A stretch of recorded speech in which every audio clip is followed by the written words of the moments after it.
It's nice to be back in Seattle, let me just say. And it's actually nice to talk about this book, which took my partner and I about 9 months to get done, and from door to door, all in. And I had a great day out at Microsoft talking about it this morning, and I'm looking forward to this tonight.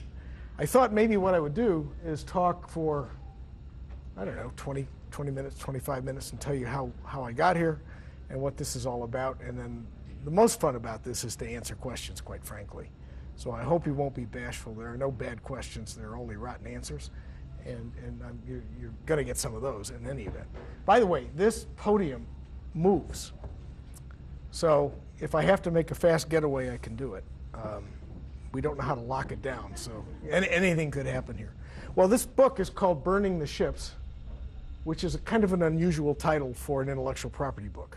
You know, it's not 12 steps to intellectual property happiness and, you know, how to grow your business using your intellectual property assets or some darn thing like that. What it is, the reason for the title is there was an explorer who literally, in his desire to conquer the Aztecs and not have his troops get back in the ships in the middle of the night and sail back to Europe, burned his ships. The whole point was it was an irretrievable set of circumstances. And so what I was trying to describe in the book is that Microsoft went through a similar epiphany, and we had to burn the ships at Microsoft so that the company couldn't go back on, you know, which everybody always thought Microsoft might do on some of the commitments we were making.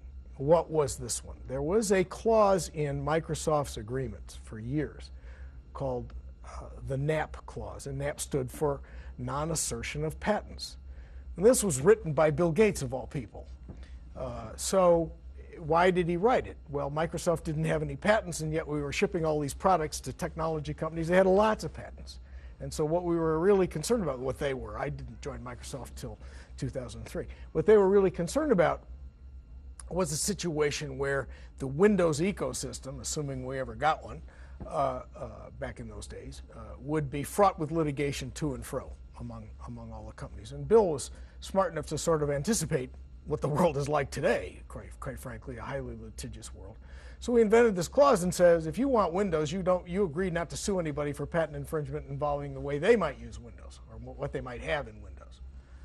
And that was okay. It was okay as long as Microsoft didn't have any patents, quite frankly. Well, a funny thing happened. Microsoft started getting a lot of patents, and Microsoft started to build up a great deal of resentment once it got a lot of patents from large companies that incorporated Windows into their products because they were defenseless against each other. They couldn't sue each other. They couldn't do anything. And they viewed it as kind of a forced disarmament, if you will. And I didn't know anything about this thing when I joined Microsoft, but early on in my involvement in Microsoft, I had the pleasure of going back to Japan, where I once lived. And so we had this big dinner with all these high-level people from various Japanese companies. And those of you who know anything about the Japanese companies Japanese people know that they are polite to a fault. Polite to a fault. And we're at this big dinner, big round table, and this vice chairman of a major Japanese company looked at me and started screaming at me. Now, this is with chairman and vice chairman of other major Japanese corporations, and I'm the only gaijin, or gringo if you're Spanish, in the place. And he starts screaming about this NAB clause issue, and you know, I'm taken aback because I used to live in Japan, and so I'm used to this very civil kind of thing, and nobody had enough to drink to get into the belly talk aspects of the thing at that point in time. So I was really taken aback, and my only response was, I have no idea what a NAP clause is, but when I get back to Redmond, I'll find out. So I get back to Redmond, and I find out that Bill Gates had indeed drafted this NAP clause. And by God, no one's going to change it because nobody's going to go to Bill and say, we got rid of your NAP clause, Bill, because some new guy arrived here, you know, who absolutely used to work for IBM, and what could be worse. And, but the other problem was there was no replacement vehicle, if you will. I'd kind of come to the conclusion that Microsoft was now filing for thousands of patents a year, and we were, you know, forcing unilateral disarmament on the industry, and that didn't quite look right. So a Japanese company couldn't sue, a Korean company couldn't sue, and nobody could sue anybody or nobody. And by the way, they're not litigious anyway. It's just that it looked like somebody was denying them the rights to do what they thought they ought to have the rights to do. So the reaction from Bill was, well, okay, what are you going to replace it with? Well, the answer to that had to be, well, since we now got a big intellectual property portfolio, what we're going to replace it with is a whole bunch of licensing stuff that we're going to do with other companies. Easier said than done. This is a company that had maybe 2 license agreements when I joined, one that had expired. So we didn't exactly have a track record. Let's just put it that way. So it was kind of an article of faith that we could actually do this. And that leads to, that was once we got Bill to say, yes, we're going to get rid of it, that was sort of a burning the ships moment for Microsoft. There's some others, some I couldn't go into because of various confidentiality agreements that we've got into about half the world, but that was kind of the idea, and that's where the title came from. Actually, the title was coined by the general counsel of Microsoft, Brad Smith, who basically, who was my boss, who basically said, Jesus, this is a burning the ships moment. We're used at Microsoft to sort of being raging incrementalists, and you come in here and say we got to kill this thing.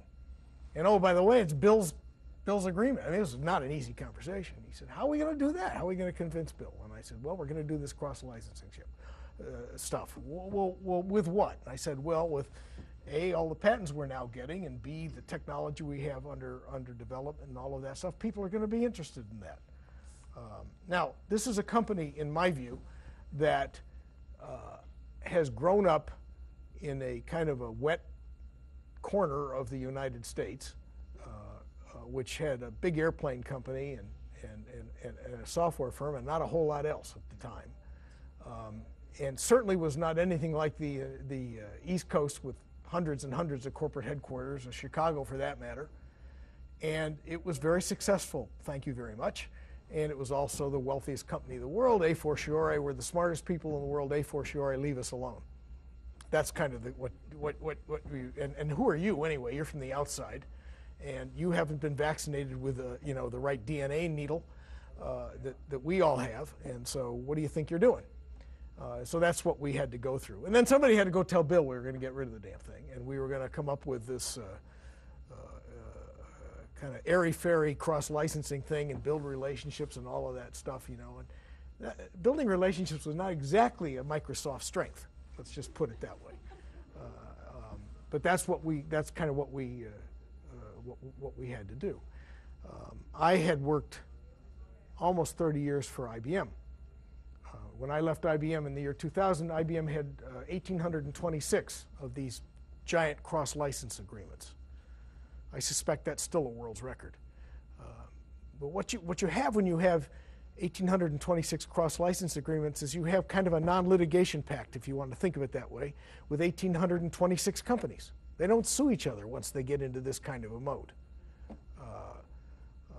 It was very hard to get Microsoft to understand that we could do that. Well, I'm happy to say that today they have well over 500 of these kinds of agreements, and